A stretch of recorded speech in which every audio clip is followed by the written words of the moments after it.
This is NCFE, Functional Skills Maths Level 2. This is practice paper 1270, and we're going to start with the non-calculator part. Activity 1, buying and selling. Hannah wants to make some money by buying items at a car boot sale and then selling them. The table shows the items that Hannah has recently bought and then sold.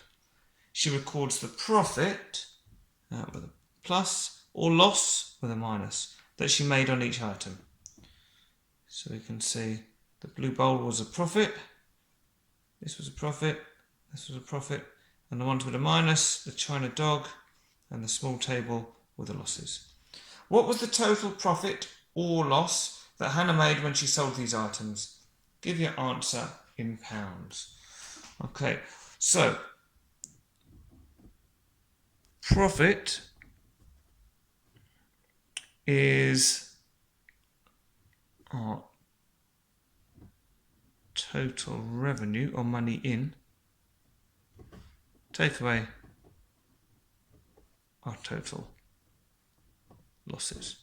Okay, now we don't need to work this out because they've already told us whether it's a profit or loss. So all we need to do is to add up all of our profits.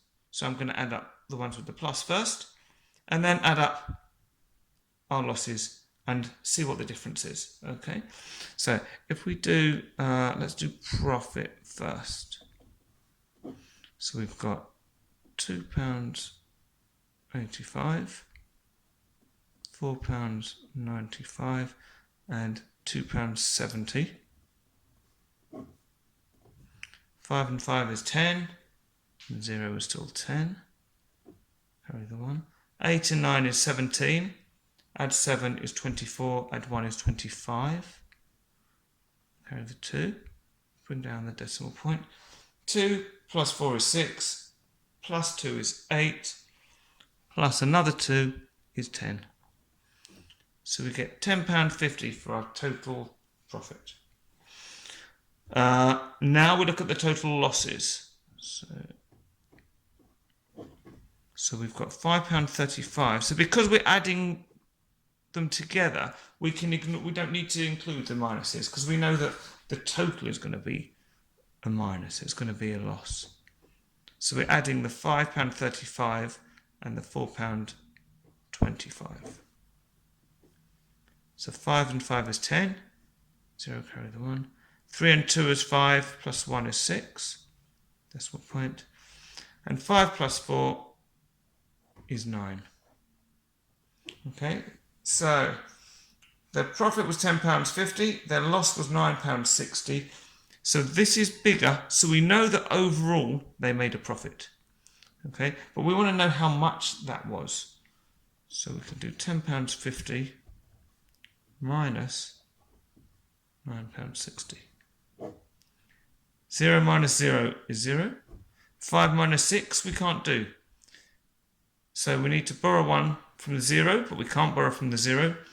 So borrow 1 from the 1. So the 1 becomes a 0 and we pass 1 over here. But we still need to pass it over to the 5. So take 1 from the 10, which reduces that to 9. And now we have 15. So 15 minus 6 gives us 9. And 9 minus 9 is 0. Okay, so we have 90p or £0.90. And to fill that in here, we know that profit was higher, so 0.90 profit.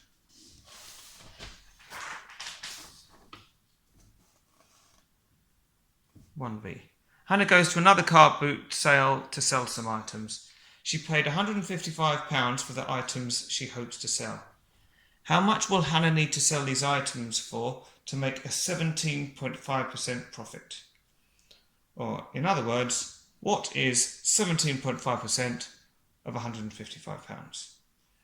Okay, so we want 17.5%. Well, because we can't use a calculator for this, so what I'm going to do is I'm going to break this down, and I'm going to say, well, let's start off with, let's work out what 10% is. Because I know for 10%, we just move our decimal point, which is at the end, one place to the left. So 10% would be £15.50. And then, well, actually, maybe a good way to do it is to break this down first. So 17.5%, I'm going to think of that as a 10% plus a 5% plus 2.5%. Okay? Because these all added together give us 17.5. And now you'll see how doing it this way is going to help us. So we've already worked out 10%. Now 5%, well, 5 is half of 10. So 5% will be half of 10%. Okay. So we want to divide £15.50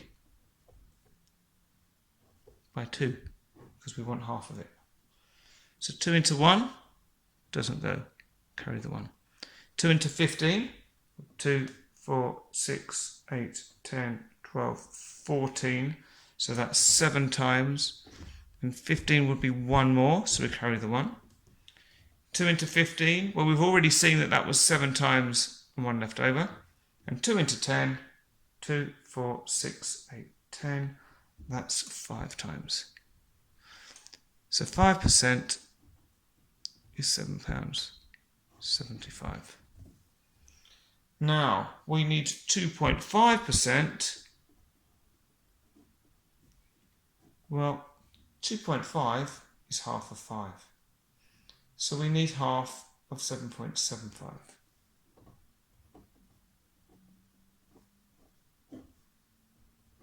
So 2 into 7, 2, 4, 6, so that's 3 times, and 7 would be 1 more, so we carry 1 over.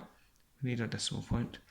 2 into 17, 2, 4, 6, 8, 10, 12, 14, 16 is 8, and 1 more would make 17. And 2 into 15, 2, 4, 6, 8, 10, 12, 14. So that's 7 times, remainder 1. Okay. Remainder 1, it's 1 out of 2, so it's like 1/2. So I'm going to put a 5 at the end. Now, don't worry too much about this. If you didn't do it with the 5, it would still be okay. But what we're saying is that this is going to be £3.87, but I'm actually going to round it up to £3.88 because we were closer to the next one up than rounding down. Let's say if you put £3.87, you'd still be okay with this question. But we're going to round that up to £3.88. Now, we just need to add these all together because we know 10 plus 5 plus 2.5 gives 17.5%. So we need to add up the values. 0 plus 5 is 5, plus 8 is 13. So we carry the 1. 5 and 7 is 12, add 8 is 20, add another 1 is 21. Carry the 2, bring the decimal point down. 5 and 7 is 12, add 3 is 15, add 2 is 17, carry the 1, and 1 plus 1 is 2. So we get a total of £27.13. They've said, how much will Hannah need to sell these items for to make a 17.5% profit? So this is the profit she needs to make, but to make that profit, she needs to sell the items for £155 plus this amount. So we need to add the £155 on. And you'll see I've put zeros here so that we've got something to add the 1 and the 3 to. So basically we're increasing £155 by 17.5%. So 3 plus 0 is 3, 1 plus 0 is 1, decimal point. 7 plus 5 is 12, 2 carry the 1. 2 plus 5 is 7, plus 1 is 8, and bring down the 1, 1. Okay. So our answer is £182.13.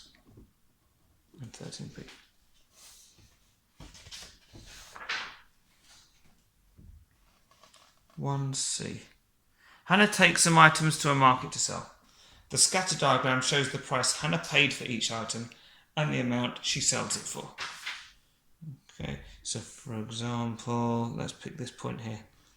She paid £2 for it and she sold it for £5. This one here, she paid she paid £4 for it, but she sold it for £2. Okay, so what you should notice is that everything on this side, she paid more than she sold it for, so she made a loss. Everything on this side, she sold it for more than she paid. Okay, that's the line. So the line drawn on the scatter diagram marks the prices where Hannah makes no profit or loss. Okay, so if we had somewhere here, she would have paid £10 and sold it for £10, so this is like a break even, so no profit or loss. Okay. Hannah thinks she made a profit on more than half of her items. Is she correct? Explain your answer. Right, so let's see which ones she made a profit on. So, as we've already seen, the profit's going to be all of these ones up here. We can look at them one individually, but then we should notice the pattern. So this first one, she paid £2, sold for £5, so that's a profit. This one, she paid £5, sold for £7. This one here, she paid £11, sold it for £13. So all of these are our profit ones. And we've got 1, 2, 3, 4, 5, 6, 7, 8. So profit was 8. And the loss, or the one sold, she made a loss on, for example, this one, she paid £4 but sold it for £2. This one here, she paid £9 and sold it for, it's halfway, so probably £7.50. So we've got 1, 2, 3, 4, 5, 6, 7, 8, 9, 10, 11, 12. So she made a loss on 12. Okay. Now the question was, Hannah thinks she made a profit on more than half of her items. Well, altogether, total items were 8 plus 12, which are 20. Half of 20 is 10. Okay, but 8 is less than 10, so Hannah thinks she made a profit on more than half. Is she correct? No. Explain your answer. Because she only made a profit on 8 out of 20 items.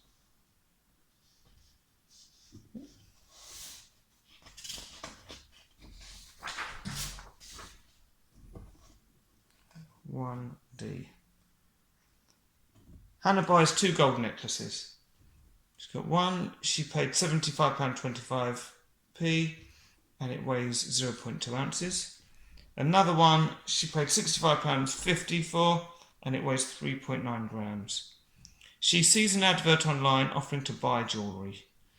Cash for you. Post us your old gold jewellery. We pay £18 per gram of gold. If Hannah sends both necklaces to Cash for You, she will make a profit. Oh, sorry. If she sends them, will she make a profit? Show your working. And they've told us to use the conversion of 1 ounce equals 28 grams. Okay. Now, they're paying £18 per gram. For this necklace, that's fine because we've got the weight in grams. This one, we've only got it in ounces. Okay. So we're going to need to convert this. But first we want to think about how we're going to, what we're actually going to do in the question. To find out if she made a profit, we need the amount that she gets, so a kind of her revenue or the income, and then we take away her costs or expenses. Okay, so let's work out the revenue. So the revenue is going to be how much money she gets from cash for you. So for this necklace, we're going to need to convert our ounces into grams, so then we can work out how much she gets. Okay, so if we know 1 ounce is 28 grams, then we can work out what 0.2 ounces would be by doing 0.2 times 28. If you imagine, if you wanted 2 ounces, well then you'd multiply by 2, so you'd double 28. If you wanted 3 ounces, you'd multiply 28 grams by 3. So if we want 0.2 ounces, we're doing exactly the same thing. We're multiplying the 28 by 0.2. Okay. Now if we want to do 0.2 times 28, the best way to do it is to ignore the 0 point first of all, just do it as 2 times 28. So 2 times 8 is 16. Let's carry the 1. 2 times 2 is 4, plus 1 is 5. And then because we had 1 decimal place here, we put the decimal point back in. So we get 5.6, and that's going to be grams. Okay. Now, if this one weighs 5.6 grams, this one weighs 3.9 grams. Now, they don't care that we bought these necklaces separately. They're just going to give a total amount per gram of gold. So we can add the two together. So if we add on the 3.9 to the 5.6, we get 6 plus 9 is 15. 5 carry the 1. Bring down the decimal point. 5 plus 3 is 8, plus 1 is 9. So we've got 9.5 grams in total. We get 18 pounds for every gram. Okay, so to find out how much money she gets, we're going to need to do 18 times 9.5. But as we saw before, a good way to do it is ignore the decimal point for now, and we'll put it back in later. So 5 times 8, let's do it. 8, 16, 24, 32, 40. So 0, carry the 4. 1 times 5 is 5, plus 4 is 9. Okay. Now we go on to the tens, the 9, so we can put a 0 in the units. 9 times 8. Well, good way to do a 9 times table. If we want the 8th one, well, 1, 2, 3, 4, 5, 6, 7, 8. So I'm going to put down my 8th finger. This is what we can try and count our knuckles. This isn't going to work very well, but we'll try it. So we should have 1, 2, 3, 4, 5, 6, 7 fingers. Then we've got my knuckle down, and then we've got 2, so 72. Or if this isn't working very well on the camera, then let's just do 8 times 9, which is 9, 18, 27, 36, 45, 54, 63, 72. Okay, so we put the 2, carry the 7. Then 1 times 9 is 9, add the 7 is 16. Okay, so we then need to add these two together. 0 plus 0 is 0. 9 plus 2 is 11, so 1, carry the 1. 6 plus 1 is 7, bring the 1 down. 1710. But of course we had a decimal point in here for the 9.5, so we can just bring the decimal point in one place. Okay, so that means that the revenue, the money she gets for selling the gold, is £171. Now we need to think about the costs. So what did she pay for the necklaces in the first place? So I'm going to do my costs over here. Well, it was £75.25 and £65.50. So in total, these were 5 plus 5 is 5, 2 plus 5 is 7, bring the decimal point down, 5 plus 5 is 10, 0 carry the 1, 7 plus 6 is 13, and the 1 is 14. So in total, she paid £140.75. And they've just asked us, will she make a profit? Well, £171 is more than £140.75, so let's write that here. 171 is greater than 140.75. So, yes. In fact, I can put the costs on here just to show the calculation in full. But we don't need to take one away from the other because they haven't said what's the profit or loss. They've just said, will she make a profit? And because what she paid is less than the amount of money she's going to get, then yes, she made a profit.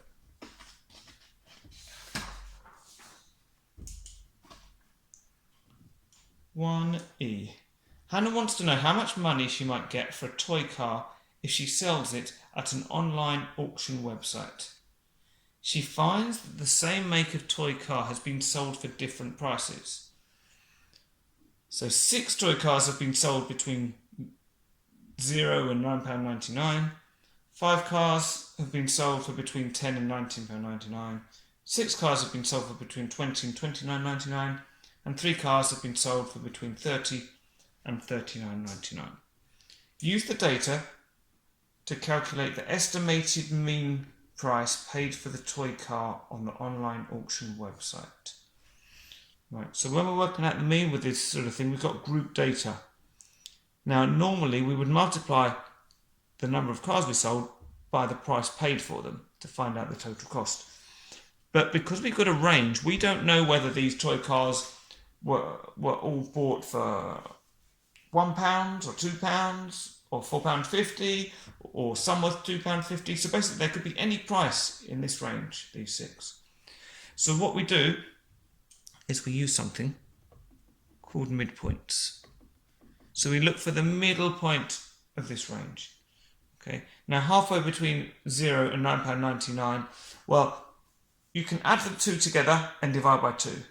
Or visually, you might just be able to see that halfway between 0 and £9.99 is going to be £5.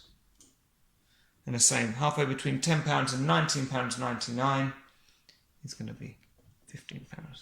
Let's say, if you want to check, add 10 to £19.99, so £29.99, then divide it by 2.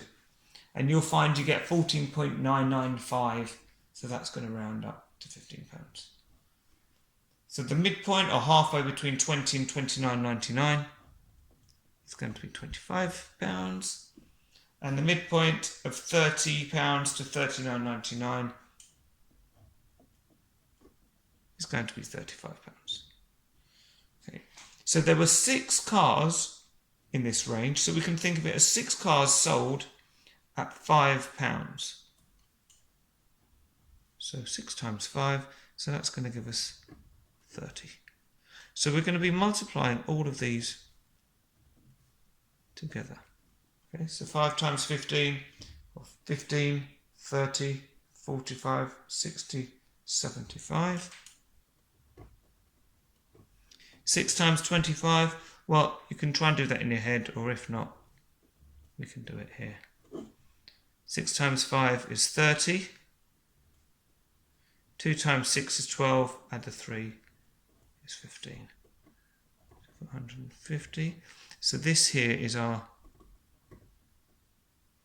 midpoint times the number sold, so times, let's put it number sold. Or we can think of that as a frequency as well. And then we want 3 times 35. 3 times 5 is 15. 3 times 3 is 9, add 1 is 10. Okay. So these are all the prices paid for these cars. So if we want the total price paid, we need to add these all up. Because if you remember with the mean, we want the total amount divided by how many. So 0 plus 5 is 5, plus 0 is still 5, plus another 5 is 10. 3 plus 7 is 10, add 5 is 15, and 0 and 1 is 16. 6 carry the 1, and 1 plus 1 plus 1 is 3. So we've got £360. And how many cars were there altogether? Well, 6 and 5 is 11, add 6 is 17, add 3 is 20. So our mean is going to be 360 divided by 20. Now, I've written this as a fraction, okay? And there's a good reason for doing that, because then it's easier to see that we can cancel the 0 and the 0. But this is the same as writing 360 divided by 20. Okay, we're just writing one above the other. So now we've got that this is 36 divided by 2. Well, let's do that with our bus stop method. 2 into 3 goes once with one remainder. 2 into 16, 2, 4, 6, 8, 10, 12, 14, 16. So that's 8. So our mean is £18. And we can check that that looks sensible, because £18 would be sort of in this range here to the top of this range. And we've got 6 less than it, 9 sort of above, but it's the top of the range. So £18 certainly looks sensible.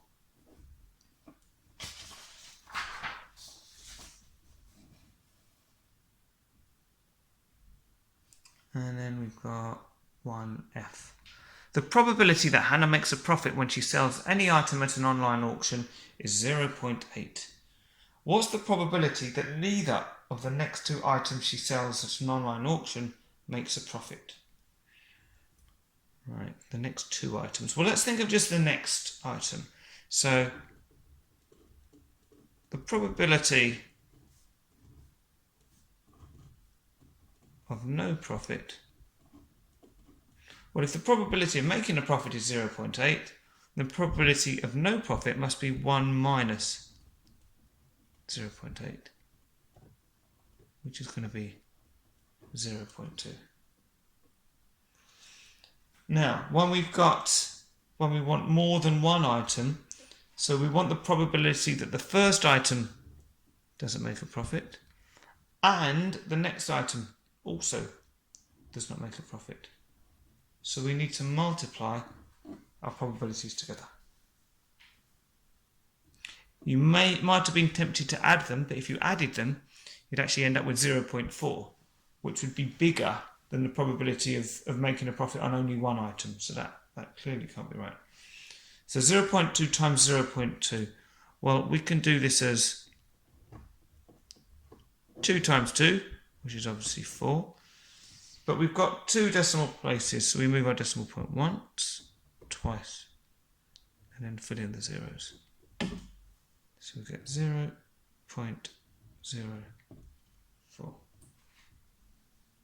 And that's the end of the non-calculator section. This is the NCFE Level 2 Functional Skills Maths Practice Paper 1270, and we're on to the calculator section. Activity 2, allotment. An allotment is a piece of land that people can rent to grow fruit, flowers and vegetables. A resident association has an allotment so that people can grow their own vegetables. This is a plan of the allotment. We've got it here. And they're asking, what is the area of the allotment? Okay, well, this is a 1, 2, 3, 4, 5. So this is a kind of an irregular pentagon at the moment. So I don't know an easy way of working the area out of that. So what I can do instead is split it up into shapes that I do know. And what I can do is if I draw a line across here, I can see I've now got a rectangle down here and I've got a trapezium up here. What you might do is, if you don't realise it's a trapezium, you could split it up into another rectangle and a triangle, but it's just more bits to work out. Okay, or you could cut it down this way instead. So there's different ways of doing it, but the way I'm going to do it is with a rectangle and with a trapezium. Okay, so first of all, I'm going to work out the area of my trapezium. Then I know that the area of a trapezium is, the formula is A plus B divided by 2 times H. Okay, and A plus B are my parallel sides. So that's how I know this is a trapezium, because it's a 4-sided shape and we've got 2 lines that are parallel. So what we need to do is we need to add these 2 sides together. So 7.5 plus 20.4. Then we're going to divide that by 2 and multiply it by H. So H is going to be this distance here. We don't know what that is at the moment. What we do know is that this full distance here is 18.3 and this bit is 9.8. So H must be 18.3 minus 9.8. And we can use our calculator for this. So if we do 18.3 minus 9.8, we get 8.5. So I can put this in here. Right, so this is it written out in full. So we can work out what this is. Now, I want to be really careful when we're doing this on the calculator, because this bit on top we have to do first, because it's almost like it's in, you can think of it as if it's in brackets, because it's on top of the fraction there. So we're doing 7.5 plus 20.4, then we're doing equals. Very important you do the equals, especially if you're using a scientific calculator. Then we divide it by 2, and then we're going to multiply it by the height. And we get 118.575, and that's meters, and it's going to be meters squared because it's an area. Now we want the area of the rectangle. This one's easier because the area of a rectangle is length times width, and we know that the length is 20.4, and we know that the width is 9.8. So we get 199.92. So if we want the total area, well, and again that's meters squared, we're just going to need to add these 2 values together. And we can do it all on the calculator. Which gives us 318.495, and that's meters squared. So it doesn't matter if you split the shape up differently, you should still get the same answer. 2b. There is an oval pond in the allotment. The pond is 7 meters long, 5 meters wide, and 80 centimeters deep. Well, we can't see the depth. But let's put depth 80 cm. Okay, and we're told the pond is to be filled in with soil. The formula to find the volume in meters cubed of the pond is pi times L divided by 2 times W divided by 2 times D, where L is the length in meters, W is the width in meters, and D is the depth in meters. Use pi equals 3.14. Okay, the actual question, let's see what else we've got. So soil can be bought in 2 sizes of bag. Bag A can be bought in 0.9 meter cube bags, and it's £74 each. Soil B can be bought in 1.5 meter cube bags and costs £110 each. The pond should be filled as cheaply as possible. How much will it cost? Show your working. So the first thing we're going to need to work out is the volume. Okay, and we were told that from our formula here that the volume is pi, which we know they've told us to use 3.14, and that is times L divided by 2. Well, L was 7. It's going to be 7 divided by 2. Then it was times the width divided by 2. The width was 5, so we've got 5 divided by 2. And finally times the depth. Now, the depth, they said the depth is in meters. At the moment, we've got the depth in centimeters. So if we want to turn it into meters, we need to divide it by 100, because there's 100 centimeters in a meter. Or divided by 100, that means we're going to move the decimal point 2 places. So in other words, we're going to get 0.8 meters. So we can put that in here for our formula. Now we can do this all in our calculator. So 3.14 times 7 divided by 2 equals times 5 divided by 2 equals times 0.8 equals.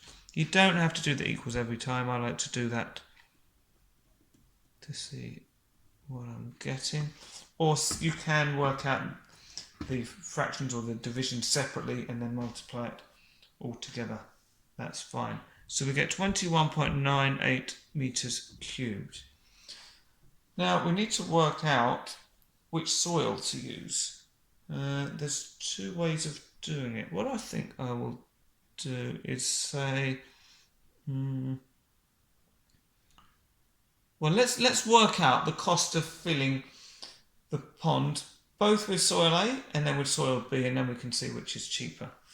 Okay, so if we do it with bag A, well, we need 21.98 meters cubed.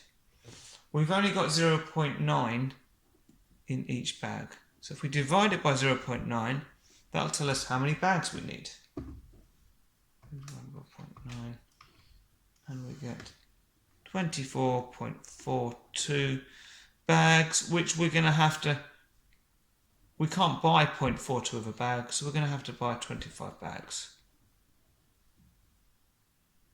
Okay, and 25 bags at £74 each.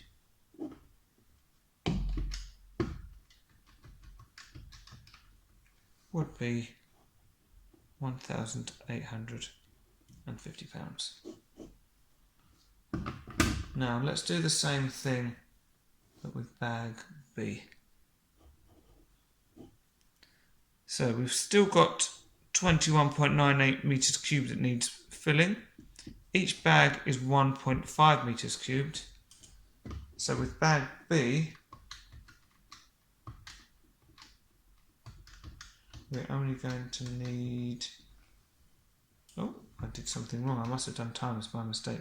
It's 21.98 divided by 1.5. That's better. So we get 14.653, blah, blah, blah. But we can't buy 0.65 of a bag, so we're going to have to buy 15 bags. Now you might notice when I did the calculation wrong the first time, I got 39 something. I'm dividing by a number, so I know it should be getting smaller. So that's how I knew I must have made a mistake there. So it's always good to check what you're doing. So 15 bags, and these ones are £110 each. So 15 times 110, we get a total of £1,650. How much will it cost? Well, we'll just go for the cheapest one. So 1,650, because that's less than 1,850.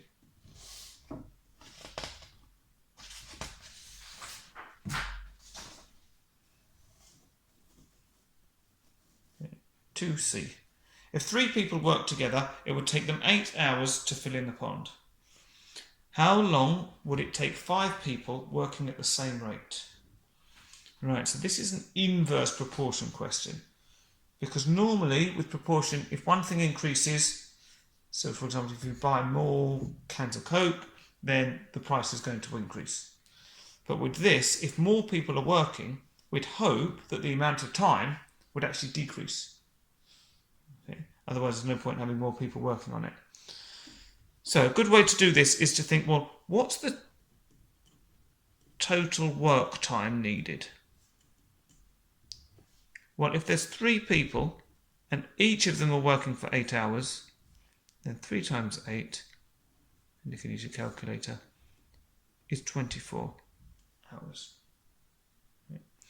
Now, if we've got 5 people working, well then we can do 24 divided by 5.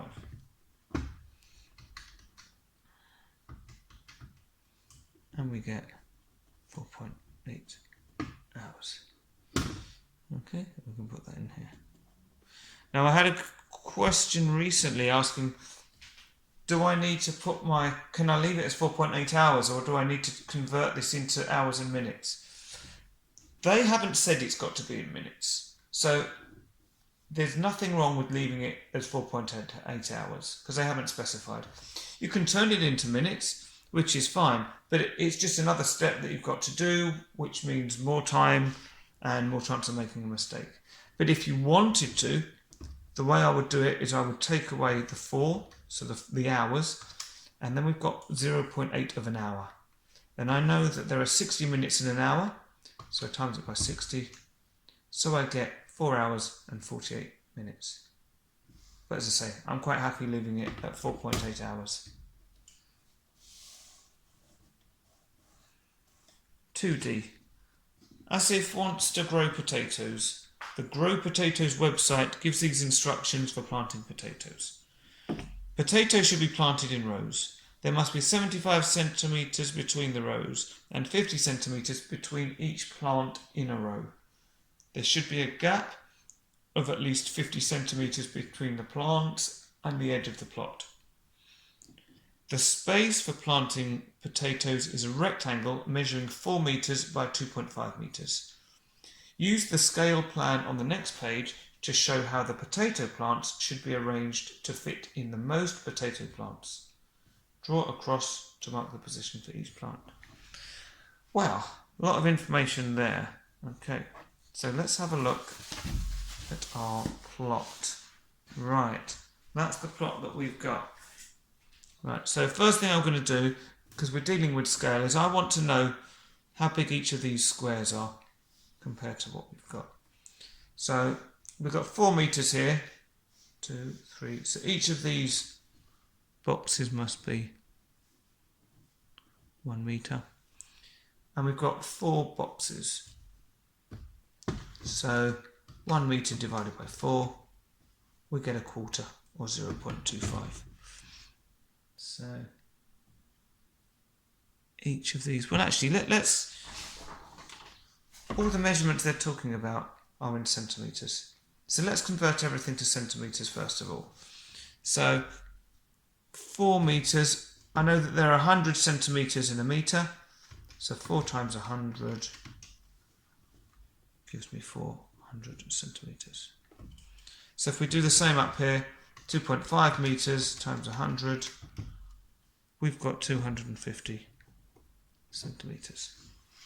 Okay, so that means that each one of these must be 100 centimetres, and each individual square will be 100 divided by 4, which is 25 centimetres. Okay, so we've got 1 square is 25 centimetres. Right, so now let's get back to all the instructions. So they need to be planted in rows, so rows are going horizontally. You must have 75 centimetres between the rows, so that's going to be like a gap vertically, and 50 centimetres between each plant in a row. There should be a gap of at least 50 centimetres between the plant and the edge of the plot. So 50 centimetres is going to be 2 of these squares. So the first place we can put a plant is there. Okay, so it's 50 centimetres from this edge and 50 centimetres from this edge. Now, there must be 50 centimetres between each plant in a row. So 2 boxes, and I can put another one. 2 boxes, and I can put another one. 2 boxes, I can put another one. 2 boxes, I can put another plant, and I'm going to keep doing this till I get to here. But I need 50 centimetres from this end as well. Okay, so we've got 1, 2, 3, 4, 5, 6, 7 plants in a row. Now, we can do our next row, but we need to check. There must be 75 centimetres between the rows. So that means I can't put a plant here because that's only 25 centimetres. I can't put one here because it's only 50. I need to put my next plant down here. So I've got 75 centimetres between the rows. And now I can just copy the positions from the row above.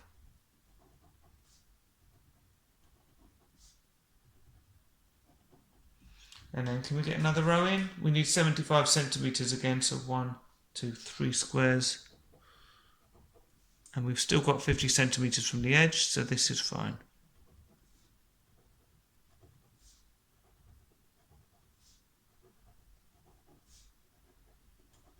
And one more. Okay. And yeah, draw across to mark the position for each plant. There you go. Completed.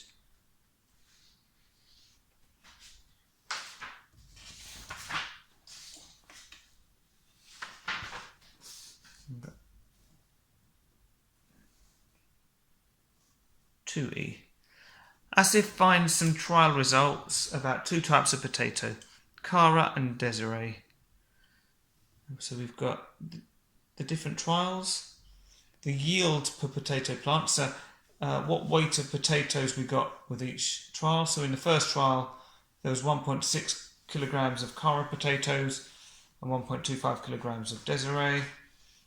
For trial 2 there's 1.42 kilograms of Cara, 1.42 kilograms of Desiree, 3, 4, and on the 5th trial it looks like we didn't get any yield from Desiree, so I'm not quite sure what went wrong there, but we didn't get anything in that one, or we might find out whether there actually was a trial. Okay, yeah, we can probably, given that we haven't got a 0, we can probably assume that a trial wasn't done for Desiree, we only had Cara. Yield is the weight of potatoes that can be produced from one potato plant. Asif wants to plant the type of potato with the higher yield. He will grow 20 potato plants. Use the trial data to recommend which type of potato Asif should plant and estimate the expected total weight of potatoes in pounds that he will get. And they've given us a conversion of 1 kilogram is equal to 2.2 pounds. Right, so if we're going to decide which is the better yield, one way of doing it is to work out the mean. Okay, so let's do mean. And the mean is the total divided by the frequency, or how many. Okay, so if we do Cara mean, or the mean of the Cara ones, well, we're going to add up the weight of all of these.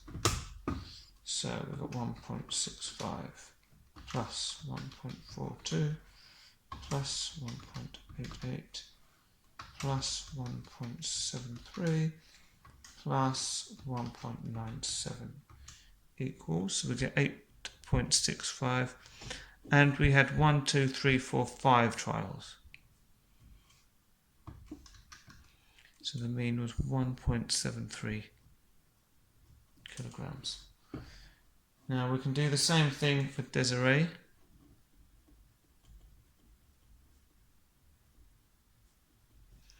So we've got 1.25 plus 1.42 plus 2.1 plus 1.76. And we get 6.53. And I think we decided that because we haven't got anything here, there were only 4 trials of those potatoes. So divide it by 4. we get 1.6325 kilograms. If I had a 0 instead of nothing, then I would assume that that meant we didn't get a yield. So I would actually divide it by 5. But because we've got nothing here at all, I'm assuming that we only had 4 trials for those potatoes. So we want the potatoes with the higher yield. That's this one. Okay, so we're going to go with Cara potatoes. Now, he's going to grow 20 potato plants. Now, if we know we want 20, and each plant was yielding 1.73 kilograms, so we can do 20 times 1.73, and we get 34.6 kilograms. But we want to know the total weight in pounds. So if 1 kilogram is 2.2 pounds, well then 34.6 kilograms is going to be 34.6 times 2.2, which gives us 76.12 pounds. So down here, the type of potato, it was Cara, and the weight was 76.12 pounds. Activity 3, fruit juice. Pete is a catering student. He has been given a project testing fruit juicers. Pete is testing the super juicer and the Blitzit juicer. Pete juices 100 grams of strawberries in the Blitzit juicer. He repeats this 7 times. These are the test results. So test number 1, he got 73 millilitres of juice. Test 2, he got 66 millilitres, and so on. Calculate the median volume of strawberry juice produced by the Blitzit juicer. Okay, so we want the median. So the best way to work out the median is to write all our values in a row and then find the one in the middle. So what's the smallest? Smallest is, actually I'm going to number them, 65. So that's the smallest, number 1. Then 66, 67, then 70, 71, 72, and 73. Okay, so we can write them out. So we've got 65, 66, 67, 70, 71, 72, and then 73. Might seem like quite a bit of repetition here, but it's really important. We want to make sure we get them all included and all in the right order. So to find the middle one, the median, we can look at the smallest and the largest, then the next smallest and next largest, and we'll keep going until we get our middle one. So 17 millilitres. 3b. Pete tests the super juicer. The manufacturer claims that 300 grams of apples will produce 2/5 of a pint of juice. Pete tests his claim by juicing different weights of apples and measuring the amounts of juice they produce. He uses his results to draw this scatter diagram. Okay, so we can see, for example, at this point, he had 80 grams of apples and they made 70 millilitres of juice. This point was 120 grams of apples, they produced 90 millilitres of juice. Okay, now the question says, is the manufacturer's claim correct? Show how you decide and use the conversion 1 pint equals 568 millilitres.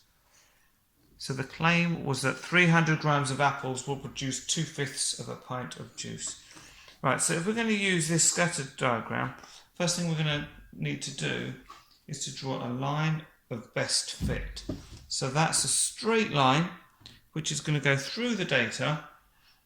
Doesn't need to go exactly through, cross through an individual point. It's okay if it does. But it needs to follow the overall pattern, so something like this.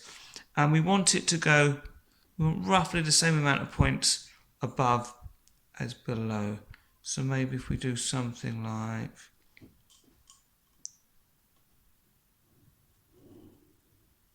like that. Okay. Now we can use this line of best fit because they said the manufacturer claims that 300 grams of apples will produce 2/5 of a pint of juice. So let's have a look at 300 grams on the diagram. If we draw a line up here from 300 grams, I'll do a dotted line. It meets our graph here. And if we read along that, if this is 250 and that's 300, these must be going up in tens, 260, 270, 280, 290, yeah.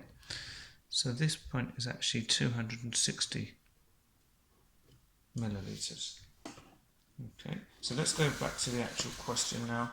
So is the manufacturer's claim correct? So what we need to do is we need to check whether 260 millilitres is the same as 2/5 of a pint. Okay, well, if we know that 1 pint is 568 millilitres, well, 2/5 of a pint must be 2 divided by 5 times 568. So we're working out what 2/5 of a pint is. So 2 divided by 5 times 568, and we get 227.2 millilitres. Is that the same as 260? No, it's less than 260 millilitres. So, is the manufacturer's claim that 300 grams of apples will produce 2/5 of a pint of juice? Well, if we're answering it strictly, we can say, well, it is, because in fact it's producing more. So it's sort of open to interpretation. If you interpret it as, does it produce exactly 227.2 millilitres, then the answer is no. But you could say, well, it's producing more than that. So if it's producing more, well, then it's also producing 227.2 millilitres. Okay, so in this case, I would say yes. But you could equally say no, because they are not equal. Okay.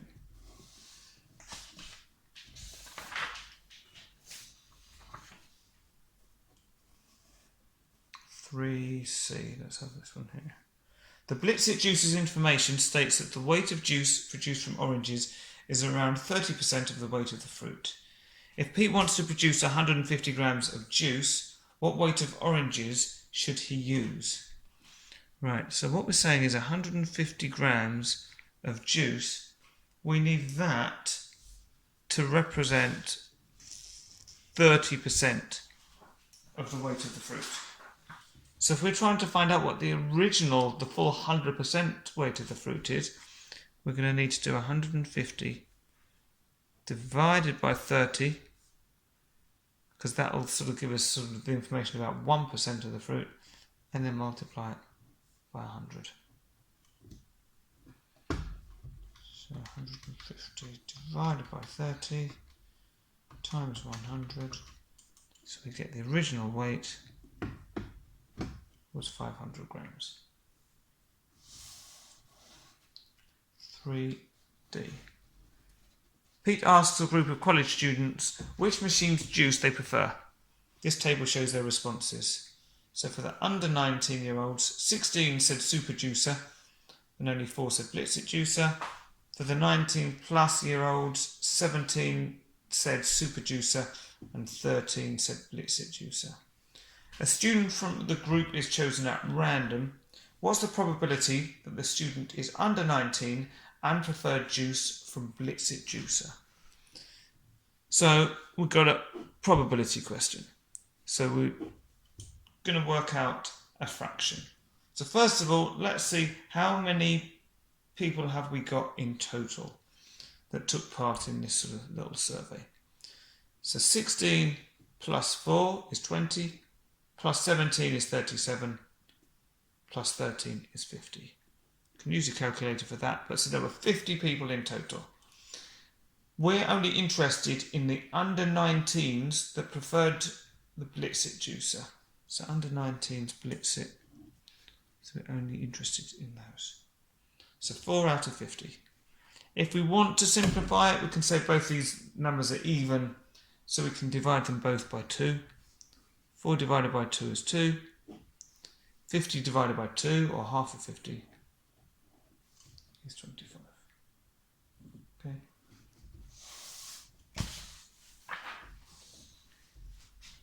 (3e). Pete makes a smoothie using juice from pineapples and mangoes. He wants the volume of pineapple juice to mango juice to be as close as possible to a 3:2 ratio. Typical volumes of juice produced from one fruit are: 1 pineapple makes 0.2 litres of juice, 1 mango makes 0.08 litres of juice. Costs of fruit at the local supermarket are: for 1 pineapple, £1.50, for 1 mango, 65p. What's the cost of the fruit that Pete needs to make 8 litres of smoothie? Okay, so I'm going to do a little table. So we've got pineapples and we've got mangoes. So we need the ratio to be 3 pineapples for every 2 mangoes.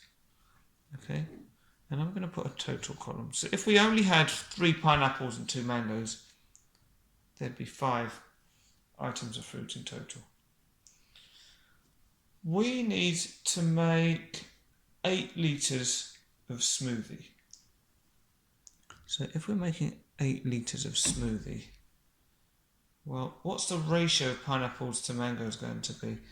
Well, what we can do is we can say, well, 8 divided by 5 is 1.6. So that's saying to get from this row to this row, or from the 5 to the 8, we're multiplying by 1.6. So if we also multiply these values by 1.6, we're going to find the ratio of pineapple to mangoes that's going to give us a total of 8. So 1.6 times 3 gives us 4.8, and 2 times 1.6, 3.2. And we can see that 4.8 plus 3.2 gives us 8. Okay, so we're going to need the amount of pineapple juice to be 4.8 litres, amount of mango juice to be 3.2 litres. That'll give us a total of 8 litres. Right, so we're trying to work out the cost. So let's start with our pineapples. Well, if we need 4.8 litres, if each pineapple produces 0.2 litres, we can divide it by 0.2, and that will tell us how many pineapples we need. 4.8 divided by 0.2, we get 24 that we need. Okay. If we do mangoes over here,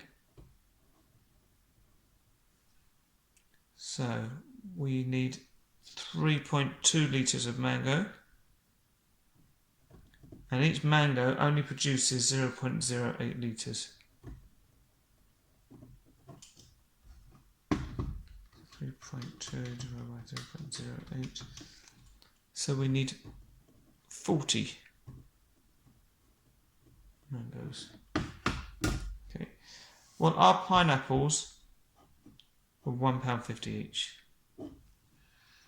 So 24 times £1.50 is, I didn't multiply, I divided, did I? 24 times 1.5 is 36. So I don't know what I did there. £36. Again, you can spot your mistake, because multiplying these, I should be getting a number that's more than 24. So £36.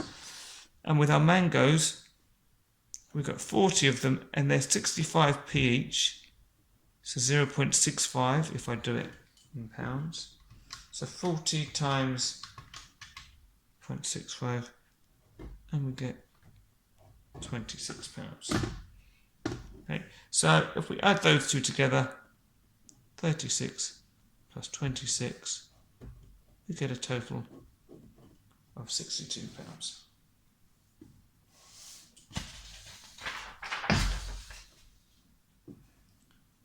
3f. When Pete goes to buy the fruit, he finds that pineapples have increased in price to £1.75p. By what percentage has the price of pineapples increased? Well, they've gone up to £1.75. They were £1.50. So, if we take one away from the other, we find out what the actual increase was. 0.25 or 25p. We want to know what that is as a percentage of the original price. So we can do 0.25 out of £1.50, and then to turn it into a percentage, we multiply it by 100. Okay, so 0.25 divided by 1.5 times 100. 16.66666666. Give your answer to one decimal place. So 16. This is the first decimal place, but we look at the next number and it's 5 or more, so we need to round this up to 16.7%.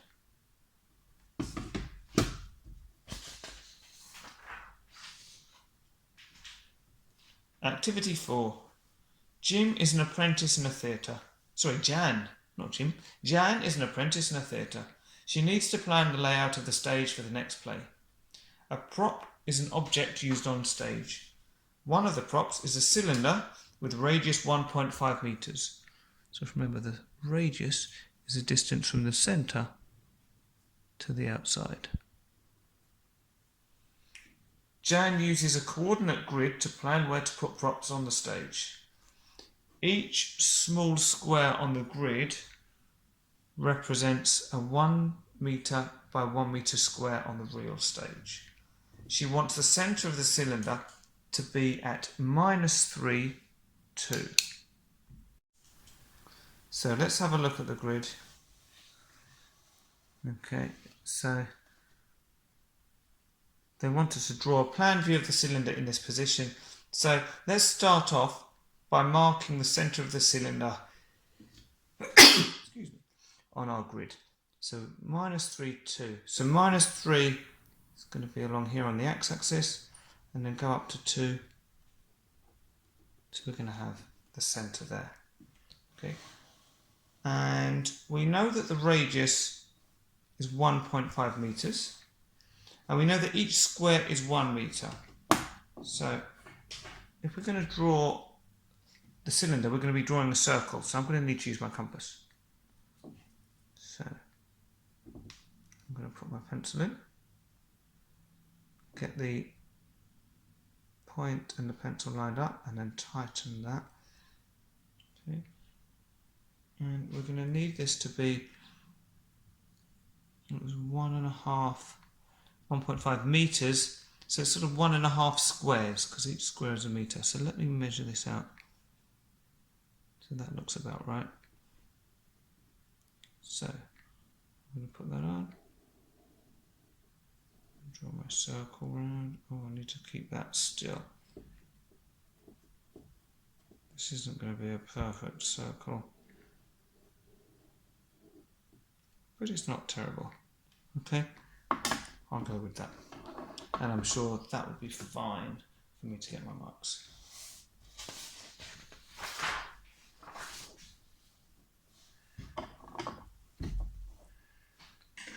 (4b). The cylinder has a radius 1.5 metres and height 1.25 metres. Calculate the volume of the cylinder in metres cubed. Give your answer to one decimal place and use pi equals 3.14. Okay, so to work out the area of the cylinder, first of all we need to work out the area of our circle, which we know has got a radius of 1.5 metre. And then we're going to multiply that by the height of the cylinder, which they've told us is 1.25 metres. Well, the area of a circle is pi r squared. We know pi is 3.14. We know r is 1.5. And squared means we multiply it by itself. So let's write it as like that. Okay, so if we multiply this all out, we get 3.14 times 1.5 times 1.5. So if you've got a scientific calculator, you can use the squared button, but if you haven't, it's no problem. As you saw, I just multiply it 1.5 twice. Okay, and we get 7.065. So now if we want to work out the volume, we need to multiply that by 1.25, because that's our height, and we get 8.83125. They want the answer to one decimal place, so that would be 8.8, but we look at the next decimal place, which is a 3. It's less than 5, so we can just stick with 8.8.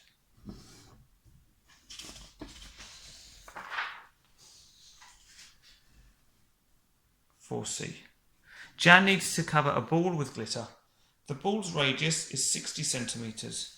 The formula to find the surface area of a sphere, so a sphere is another kind of word for a ball, for a 3D circle. We get A equals 4 pi r squared. Jan buys the glitter in bottles. She needs to use 300 grams of glitter per square metre. Each bottle holds 254 grams of glitter. Calculate the number of bottles of glitter needed to cover the sphere. Show your working and use pi equals 3.14. Right, so let's start off by working out the surface area. So we've got 4 times pi, which is 3.14, times r squared. In this case, the radius is 60 centimetres. Okay, but we're working this all out. How are we going to do this? In metres. So we're going to want to divide this by 100. So 60 centimetres, move the decimal point 1, 2 is going to be 0.6 metres. So times it by 0.6 and times by 0.6 again, because that's the r squared. And if we do that, we should get 4 times 3.1, 4 times 0.6 times 0.6, 4.5216, and that's meters squared because it's surface area. Okay. She needs 300 grams per square metre, so we can multiply that by 300 grams to find out the total amount of grams we need for the whole sphere or ball. We get 1,356.48 grams. Now, we get our glitter in 254 gram bottles. So we want to divide this by 254. If we do that, we get 5.34 bottles, but you can't buy 0.34 of a bottle, so we're going to need to buy 6 bottles, and that's what they've asked us, the number of bottles needed.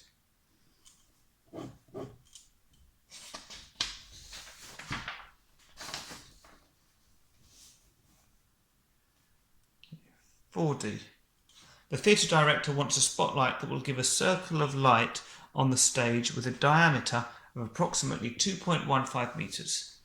The formula for working out the diameter of the light on the stage is D equals B times H times 18, all divided by 1,000, where D is the diameter of the circle of light in metres, B is the beam angle in degrees, and H is the vertical distance from the spotlight to the stage. And they've given us a handy little diagram here. Okay.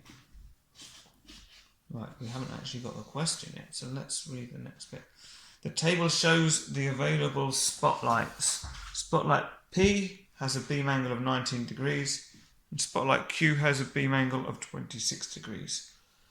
Which spotlight should be chosen to get the diameter closest to 2.15 meters?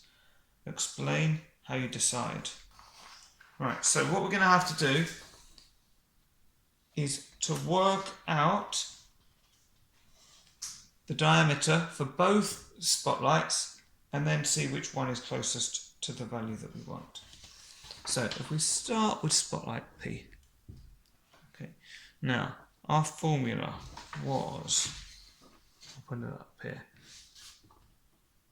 D equals B times H times 18 over 1000. Okay. So B was our beam angle, so for P it's going to be 19. H was the height, well, the height's going to be 5.6. Then we multiply it by 18 and dividing by 1000. So if we do that, we get 19 times 5.6 times 18, all divided by 1000, and we get 1.9152, and that's going to be meters. Now let's do the same for spotlight Q. I don't need to write out the whole formula, I can put my values straight in. So the beam angle this time is going to be 26. The height is still the same, 5.6, and we still multiply by 18 and divide it all by 1000. So 26 times 5.6 times 18, all divided by 1000, and we get 2.6208 meters.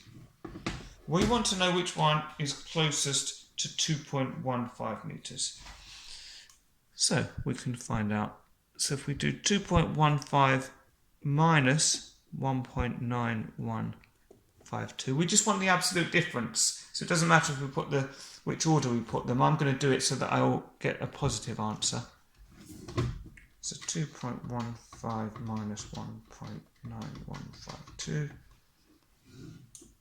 So it's 0.2348 meters away from 2.15 meters. And if we try, so this is with P. With Q, I'll start with the biggest number first and then take away 2.15. So 2.6208 minus 2.15, and we get 0.4708 meters. If we want the one that's closest to 2.15 meters, then it's going to need to be the one with the smaller value. Okay, so the spotlight we're going to go for is spotlight P, and I can write smallest. So that's why we picked that one.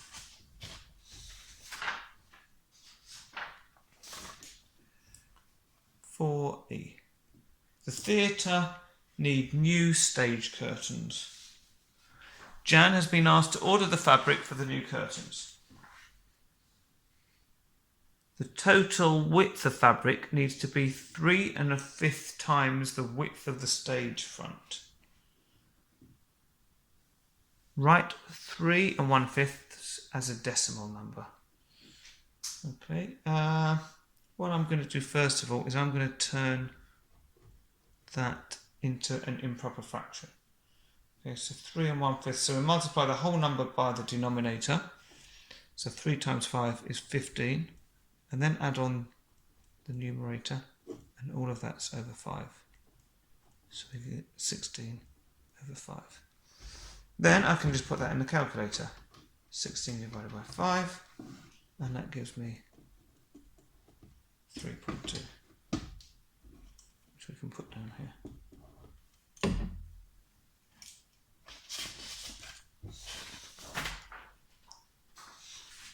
For F. This is a diagram of the stage. the total width of fabric needs to be 3 1/5 the width of the stage front. So there's the stage front there, 10 metres. Curtain fabric is sold in widths of 1.4 metres. And if I turn over for the last bit. Several widths of fabric are sewn together to make the curtains. The length of the curtains needs to be 5.8 metres to allow for hems. What length of fabric does she need? Okay, well, we've got, what have we got? We know that, let's have a look. Total width needs to be 3 1/5 of the width of the front of the stage front. The front of stage is 10 metres. So we've got 10. And we need 3 1/5. Well, you might remember from the previous question that we worked out that 3 1/5 is 3.2 as a decimal. So we can multiply that by 3.12. Okay. And then the length of the curtains needs to be 5.8 metres. So we can multiply that together. Okay. So if we multiply this all out, so what we've done is we've worked out the full width.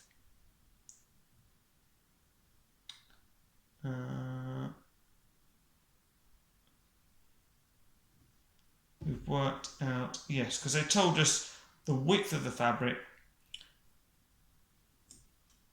and then we've used that to work out the total length that we need. So 10 times, well, we're sort of working out the area here because we've got the amount of fabric going across. So if you think we've sort of worked out how much we need this way, and then we've multiplied this by the length. So this was our 10, and then we're multiplying it by 3.2. Then in this direction, we've got our, well, we know it's 5.6 in reality, but we need 5.8 for our length. So this is giving us a total of 10 times 3.2 times 5.8, 185.6. So that's meters squared. That's the area that we're working out. But then we know that it's sold in widths of 1.4 metres. So if we divide it by 1.4, we get the length that we need, which is 132.57. And I've rounded it to 2 decimal places, that's fine. So we can put that in here. So we're working out the total area, then dividing it by the width of the material, and that's going to leave us with the length that we need. And that's the end of the paper. So I hope you found that helpful. Please like, add any comments, do subscribe to the channel, because that way you'll get updated as I add more videos, which I'm trying to do all the time. And hopefully see you again soon. Thank you.